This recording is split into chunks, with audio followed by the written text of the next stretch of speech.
I had a white girlfriend, but she almost got me killed. We'd only been dating for 4 months. When she said she wanted me to meet her parents, at first, they seemed really nice, all warm smiles and friendly faces, but it didn't take long before I felt something was off. They had 2 black servants in the house. The maid had this smile, like she'd walked straight out of a horror movie. The other guy looked at me, like I owed him money. I told my girlfriend I wanted to leave, but right then, guests started showing up one after another. Turns out it was a private party, some kind of annual event. Everyone there was rich, and every single one of them was white. I was the only black person there. They seemed way too excited to meet me, showering me with compliments. But something in the air felt strange. I grabbed my camera to distract myself. That's when I spotted another black guy. Finally, a familiar face. I walked over to say what's up, but his eyes were blank and his body was stiff. It was creepy as hell. A white woman was holding his arm, like they were a couple. I went in for a fist bump, but he just gave me a stiff handshake. He was black, but everything about the way he moved screamed white. Confused, I went back inside to charge my phone. Suddenly, the maid appeared. She stared at me with this weird look, like she was smiling and crying at the same time. I immediately called my buddy, who's a cop, and told him what was going on. He told me to snap a photo of that black guy. When I went to take the shot, the flash went off by accident. Everyone turned to look at me.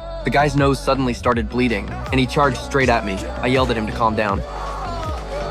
I sent the photo to my friend. He called me back right away. That man had been reported missing 6 months ago. I started shaking. I knew I had to get out of there fast. But those people weren't there for a party. They were holding an auction, and I was the item up for sale. Some guy bought me, and I had no idea what was happening. I found a red box. Inside were photos, dozens of pictures of my girlfriend with different black men, all pretending to be couples. She told me I was her first black boyfriend. It was all lies. I also found old photos of her with the maid. Suddenly, everything made sense. I tried to stay calm and said I just wanted to leave. But when we got to the door, her brother blocked the exit. Her parents closed in too. She said she couldn't find the car keys. That's when I completely lost it. Rose!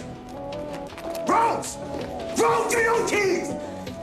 Rose, give me those keys. Rose, now! Now, the keys! I tried to run, but her mother tapped her teacup, and I blacked out instantly.